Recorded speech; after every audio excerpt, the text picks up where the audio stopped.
Assalamualaikum warahmatullahi wabarakatuh. Ketemu lagi guys, kita di sini membahas keris. Bagaimana kita mengenal keris. Jadi 2 episode yang lalu kita sudah membahas Terminologi keris ya. terminologi keris dari terminologi etimologi dan terminologi definisi. Nah, untuk episode ini kita akan bahas terminologi Keris dari sisi filosofis. Oke, Romo. Masih bersama Romo Doni. Apa kabar, Romo? Baik, sehat. Alhamdulillah, sehat. Rahayu. Iya, silakan Romo. Iya. Lanjutkan yang kemarin. Jadi kalau kita bicara keris, memang kita akan mengupas terminologi keris dari berbagai sudut pandang, berbagai perspektif. Nah, yang sebenarnya yang kita bahas di episode ini, yaitu ya yang konsep yang terakhir, perspektif yang terakhir. Tapi kita bahas terakhir di masyarakat umum malah ini yang sering dibahas. Justru di sisi etimologi dan di konsep definisi itu jarang dibahas. Karena memang masyarakat secara umum ya itu memahami sesuatu itu dari yang sudah menubuh. Menubuh itu embody kalau bahasa Inggris, atau menyehari, menjadi bagian dari dirinya sehari-hari.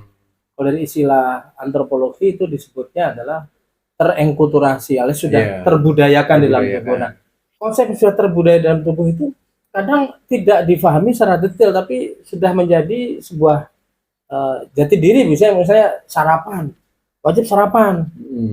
Ketika harus dijelaskan kenapa wajib sarapan, bisa jadi tidak tahu. Pokoknya dari zaman dulu wajib sarapan. Harus sarapan. Terus tradisinya beda-beda. Yang di sini pakai nasi kuning. Nah, kalau ditanya juga nggak ngerti kenapa.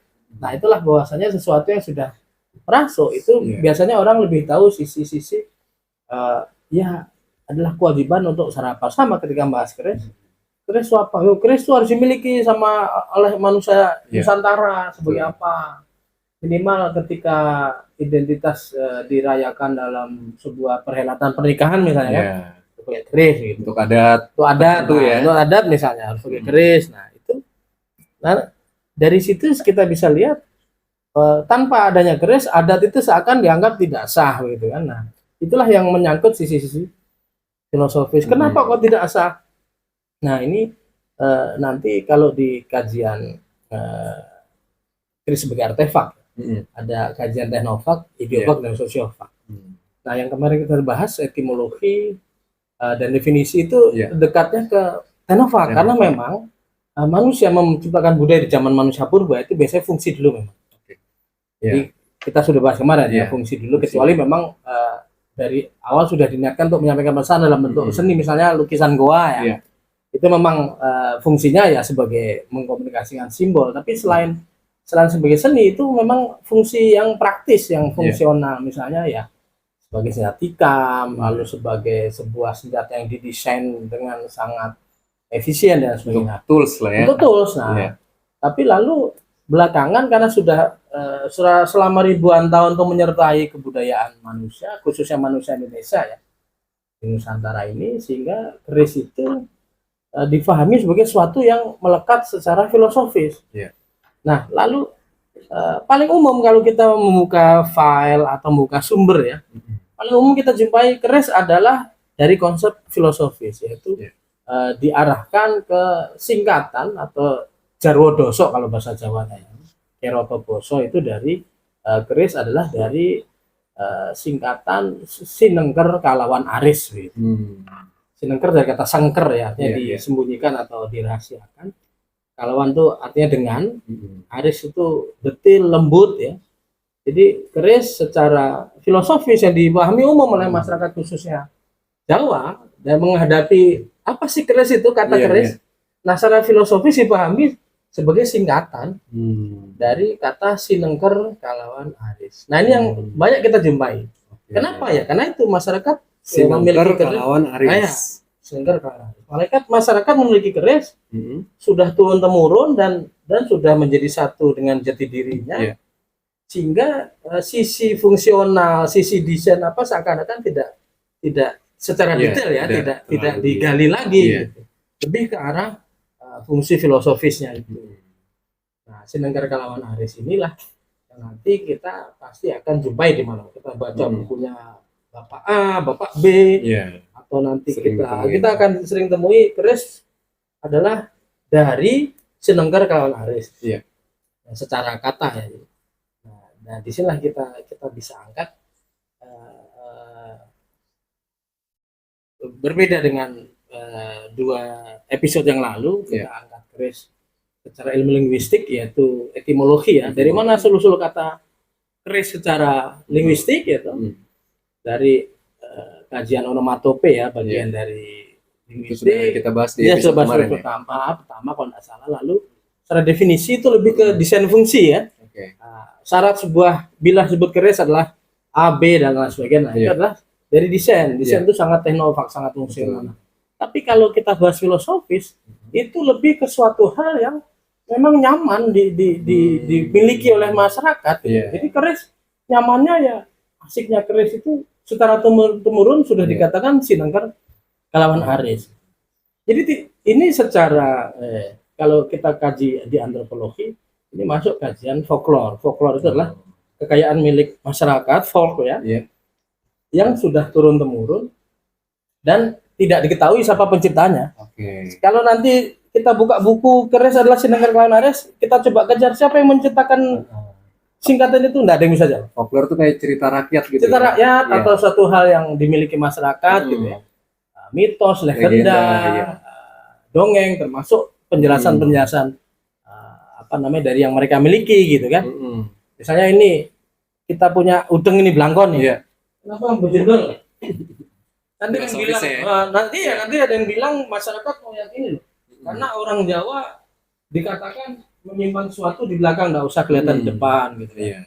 Jadi emosi, ekspresi menambahkan. Tapi sebenarnya secara fungsional ini kan wadah rambut. Ini rambut saya sendiri belum saya masukin sini kan. Karena emang orang zaman dulu rambutnya panjang gitu. Seperti itu. Jadi orang bahkan tidak memahami kalau mondol di ikat kita ini adalah sebenarnya isinya gulungan rambut begitu kan. Itu fungsi ya. Fungsinya. Tapi lebih dipahami mondol itu bahwasanya orang Jawa sesuatu simpan belakang jangan diperlihatkan gitu kan. Itulah yang dalam konsep sehari-hari kita pahami sebagai sisi ada maknanya. Folklore ini ada maknanya, memang sengaja walaupun kita tidak tahu siapa yang menciptakan tapi sengaja diciptakan karena ingin menyampaikan sesuatu. Nah ketika menyampaikan sesuatu, bilah keris tidak lagi hanya berfungsi sebagai suatu hal yang praktis untuk menikam misalnya tapi lalu dititipi atau disematkan hal-hal yang banyak sekali ya, yang dari sisi baik sosiofag maupun ideofag. Sosiofag berarti masuk ke dalam struktur sosial yang ada di masyarakat, sedangkan ideofag adalah struktur alam berpikir ya, struktur kognitif alam pikiran yang disematkan di keris. Oke Romo, ini bahasa-bahasa yang Romo keluarkan ini kalau kita telah ini sangat akademis Romo. Oh gitu. Nah, boleh cerita dulu latar belakang Romo ini seperti apa gitu? Kalau boleh kita tahu. Ya saya bantu-bantu ya sebagai staf peneliti di pusat kajian di di kampus. Lalu saya bantu mengajar juga di kampus-kampus sesuai dengan apa yang saya pelajari ya S1 dan S2 saya. Di bidang humaniora, di bidang budaya, sehingga saya ya berani mengajarnya di sisi itu sejarah, lalu kebudayaan, lalu gitu. Selain itu saya tidak berani atau bahasa saya masih berani. Jadi saya kira-kira memang aktif di sebagai peneliti dan juga sebagai pengajar di bidang humaniora. Jadi biar teman-teman juga kenal sama narasumber kita ini adalah Romo Doni. Nama lengkapnya siapa, Romo? Kalau nama KTP Dodi Satrowibowo. Tapi nama pena yang sering muncul di buku, di apa kita pakai nama leluhur. Jadi Romo Doni Ranuwijoyo. Nama ayah, nama kakek. Iya. Oke. Kembali ke tadi terminologi filosofis gimana Romo? Nyambung lagi. Nah, kenapa disebut keris lalu disematkan kata-kata tadi yang dalam kajian folklore adalah masuk singkatan ya, Sinenggar kalawan Aris.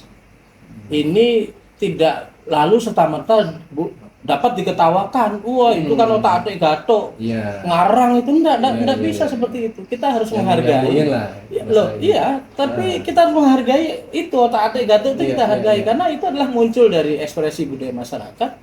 Bagaimana menjelaskan keris yang memang lalu menjadi rumit, tidak hanya sebagai senjata tikam misalnya. Iya. Perumitan itu ada di sisi sosial yang lalu disebut sosiofak, lalu perumitan juga di sisi alam pikiran, Iya. di sisi ide, sehingga disebut di konsepnya adalah ideofak. Mm-mm. Nah, karena hal-hal yang rumit tersebut berbeda, kita jumpai misalnya golok atau bedok. Iya. Walaupun golok itu indah, dijual laku 5 juta misalnya, Iya, iya. pakai pamor juga misalnya, lalu ada tatahan apanya dan sebagainya, ada ukiran, tetap tidak bisa apa sebagai Melampaui melampaui ini ya. keris dalam artian Bisa. misalnya tidak bisa dititipi kisah-kisah, ajaran-ajaran atau hal-hal yang rumit tadi itu, Iya. sehingga disebut aris ya. Aris itu Mungkin lembut dan detail. Lebih tidak apa konsep ya. Iya, karena golok ya memang untuk kerja, Betul. Hanya untuk itu gitu. untuk secara kerja. fisik. Nah, karena golok sendiri atau bedok ya kalau bahasa Sundanya itu juga dari konsep onomatope penamaannya, karena ketika digunakan untuk bekerja memotong kayu, menghantam Iya. kayu itu bunyinya kan glok-glok Iya, atau iya. dok-dok gitu, jadi disebut bedok atau golok. Iya. Nah, jadi tentu akan berbeda keris yang disematkan terminologi filosofis tadi Sinegar Kalawan Aris dengan golok misalnya, atau dengan pedang. Pedang yang hanya dalam perang memang digunakan untuk memusnahkan musuh kan, Iya. entah menyerang sisi mana begitu, sehingga akan berbeda dengan keris yang tadinya hanya tikam. Kita sudah bahas di episode yang lalu. Iya. Bagaimana desainnya condong leleh, lalu ada guard yang berbentuk gonjo ya, Iya. sekaligus absorber dari meredam Iya. goncangan agar sisi besi itu tidak mudah patah. Iya. Lalu disematkan banyak kisah dalam keris. Mm-mm. Kenapa disematkan banyak kisah? Karena kalau kita kembali ke leluhur kita zaman batu, Mm-mm. itu sudah ada. Kita ini Homo sapiens. Iya. Cirinya Homo sapiens itu dari kata sapiens tadi, Mm-mm. bijak atau berpikir atau wise. Wise. Kenapa begitu? Punya akal lah ya. Iya, dianggap menurut para ahli paleontologi ya, Mm-mm. manusia-manusia sebelum sapien yang disebut Homo erectus atau Homo habilis yang sebelumnya itu kehidupannya sangat praktis pragmatis. Iya. Jadi lapar ya makan, Heeh. nggak ada makanan ya berburu, Guru. berburu habis ya pindah tempat lain begitu. Nah, yang sederhana lah. Sederhana, masih seperti kehidupan. panas. Sehingga ketika masuk kita, evolusi kita Homo sapiens ini, itu mulai berbeda. Sehingga ada perumitan dalam konsep pemakaman. Iya. Jadi mulai ada pemakaman ini, lalu ada perumitan dalam konsep kemasyarakatan. Ini kepala suku, ini bibi, paman, ini ahli obat, itu mulai ada di Homo sapiens.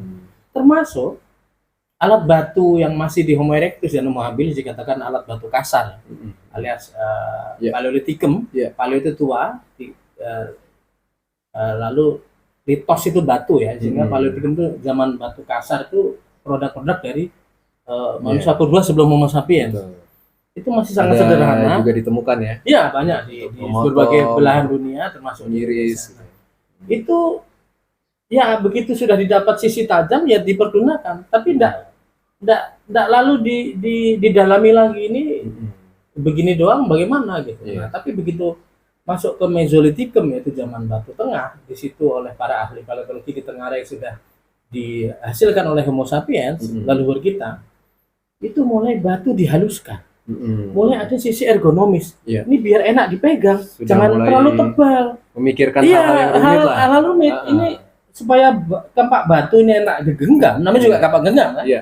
Ini harusnya ditipiskan sedikit, jangan terlalu tebal. Kalau ketebalan tidak enak, lalu energi terbuang percuma karena berat dan sebagainya. Nah, dari zaman Mesolitikum batu mulai didesain enak dengan ergonomis tangan. Iya. Lalu masuk ke Neolitikum yang sudah dihalus diupam seperti batu cincin jenengan ya. Jadi itu alat-alat batu sudah diupam, ini kecebung ya, ametisnya. Jadi zaman Neolitikum atau batu muda, ini batu sudah diupam, Iya. alat-alat. Tapi sudah mulai dibedakan mana yang batu pusaka, mana yang tidak. Mana yang biasa Jadi, ya. Berpusaka itu tidak hanya zaman logam. Inilah ciri Homo sapiens. Jadi Iya. kalau Homo sapiens tidak berpusaka, itu bisa jadi malah balik ke makhluk purba sebelum Homo sapiens. Jadi Sebelumnya. kita Homo sapiens berpusaka lah, bisa lah. Karena di zaman Neolitikum Iya. sudah dibedakan kapak batu yang untuk pusaka dan yang untuk kerja. Iya. gitu. Oke, mengingatkan juga teman-teman kalau ada yang mau ditanyakan boleh di kolom komentar, bisa diketik aja pertanyaan-pertanyaannya. Mungkin nanti di episode-episode berikutnya kita akan bahas lagi. Gitu. Siap. Lanjut terus. Yes. Jadi batu-batu yang sederhana, keras ya memang dibuat kerja bagus. Itu lalu untuk mengambil sagu, untuk menebang kayu. Gitu. Tapi batu-batu yang dilihat itu berpola bagus, malah bagus seperti ini ya. Yeah. Ada yang dari karnelian, karnelian tuh jenis chalcedon tapi berwarna merah atau kuning. Yeah. Lalu ada yang kelompok-kelompok nefrit, jadeit yang hijau-hijau itu. Atau kelompok-kelompok yang lain yang batu-batu yang sekarang jadi batu mulia sebenarnya gemstone. Nah, itu jadikan pusaka. Turun-temurun dari kepala suku, kepala tribal ke anaknya penerusnya. Lalu untuk mas kawin. Jadi untuk melamar gadis gitu. Nah, itu sudah dibedakan dengan alat batu yang untuk kerja. Jadi kita bisa bayangkan zaman batu saja sudah senjata itu dibedakan pusaka, apalagi masuk zaman logam. Zaman tembaga, lalu masuk zaman perunggu, zaman besi, lalu tadi didesain keris. Nah, kebetulan keris yang saya tikam ini mengalami seperti yang tadi dialami Pak Genggang. Dari alat fungsional sebagai satikam, dia lalu disematkan hal-hal pusaka ya, karena menjadi simbol leluhur, simbol kemasyarakatan dan sebagainya. Tentu akan berbeda dengan kampak biasa yang dipakai oleh nebang pohon. Atau golok tadi itu ini pakai untuk berkebun, itu akan berbeda. Walaupun si golok ini lalu coba dimuliakan dengan Pak Tosan juga pamor apa, dijual juga bisa, tapi tetap tidak menyimpan makna-makna filosofis tadi yang seperti keris. Itulah kita akan melihat kenapa leluhur menyematkan singkatan Sinengker Kalawan Aris untuk bilah keris yang secara etimologi dan definisi kita sudah bahas di episode sebelumnya ya. Adalah karena senjata lain tidak bisa dimaknai seperti itu.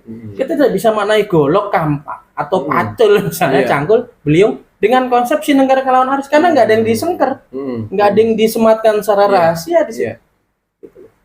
Apa yang dalam pedang atau dalam cangkul yang disematkan rahasia nggak ada. Begitu di keris, sisi kenapa condong leleh? Secara kemarin kita sudah bahas secara desain itu untuk menikam, tapi secara filosofis termasuk di kaitan Sinengker Kalawan Aris itu dihubungkan ke jari telunjuk kita nih. Jadi kita selalu menunjuk ke kebenaran, kan telunjuk ini tidak lurus ini. Ini kan kalau nunjuk ini pasti melengkung ke dalam. Nah ini juga sebagai mimesis ya, sebagai analogi condong lelehnya keris itu. Sehingga salah satu tautan Sinengker Kalawan Aris, bentuk keris yang condong leleh dikaitkan dengan jari telunjuk, yaitu memberi petunjuk yang benar, tidak menipu. Sisi ilmu yang benar adalah mencerahkan dan sebagainya.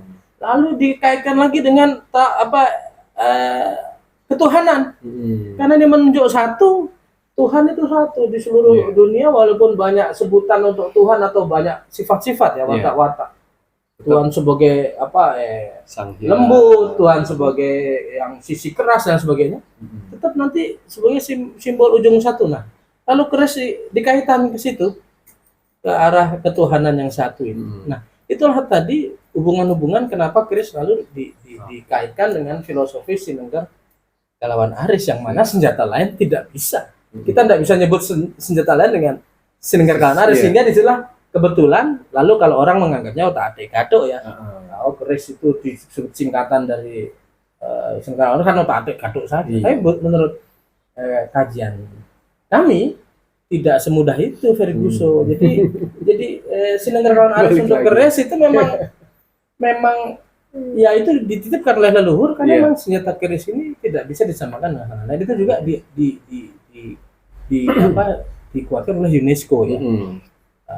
Ketika saya mendapat cerita dari yang memang yang benar-benar berangkat ke Paris waktu itu tahun 2005, pengakuan Paris oleh UNESCO, berangkat itu membawa segala bahan tentang dari sisi teknovac sudah rumit ya, cara membuat keris, bajanya, besinya, pamornya, lalu ini bla bla bla. Jadi tidak kalah dengan metalurgi ya, kemampuan metalurgi dari bangsa ini tidak kalah. Sampai di UNESCO, kebetulan waktu itu direkturnya orang Jepang ya, saya lupa namanya. Begitu beliau di sana membaca ini memang sisi metalurginya kuat sekali, tinggi dan tidak bisa dianggap lebih rendah dari metalurgi bangsa lain.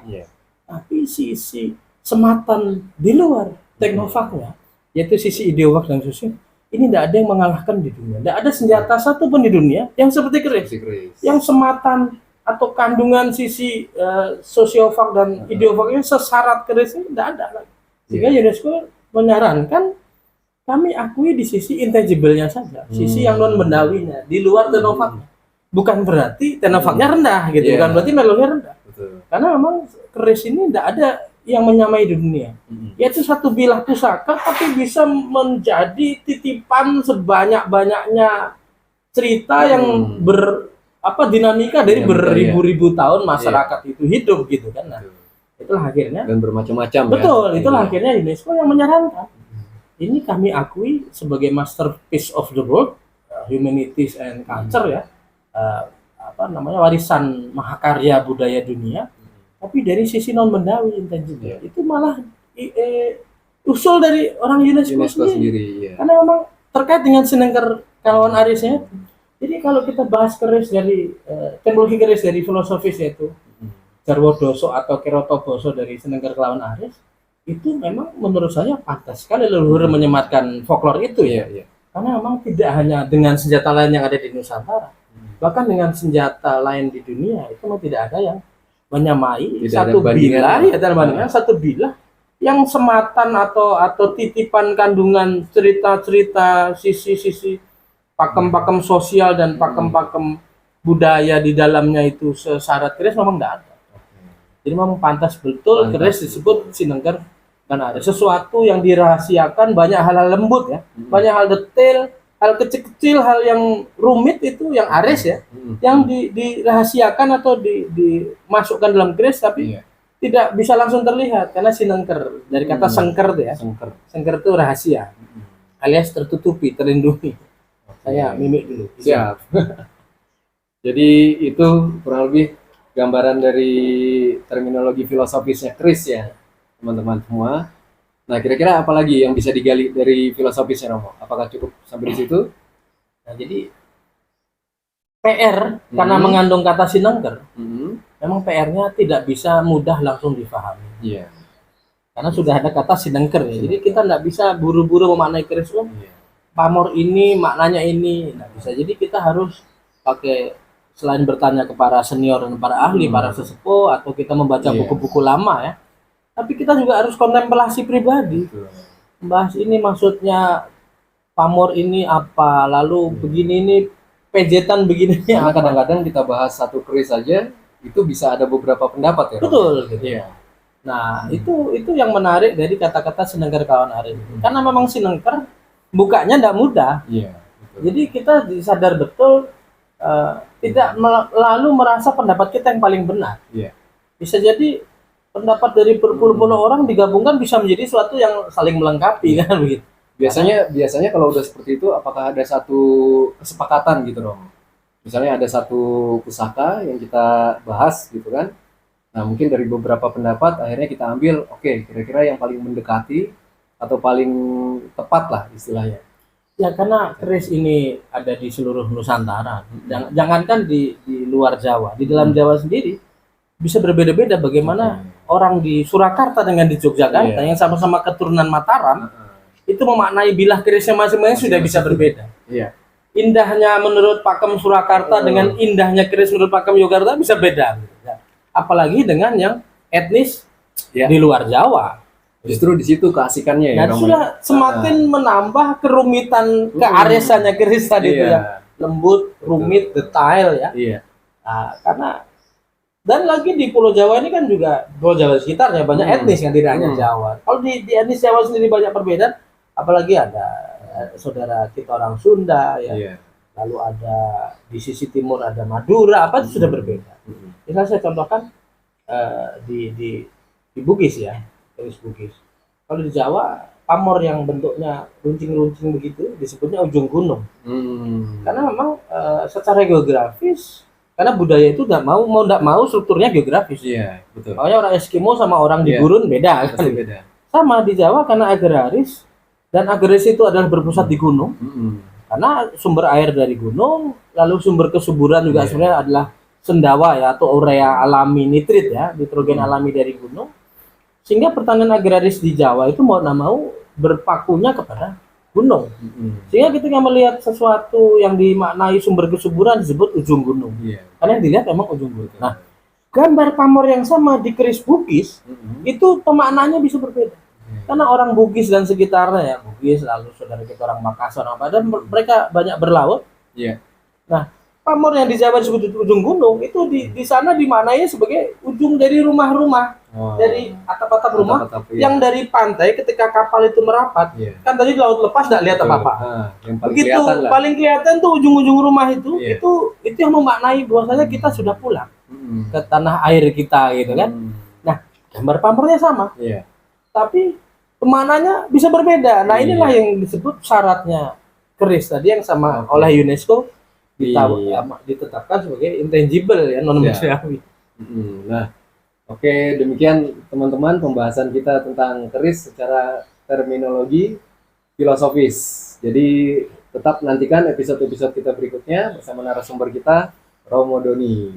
Jadi sampai jumpa, sampai ketemu lagi. Assalamualaikum warahmatullahi wabarakatuh. Terima kasih.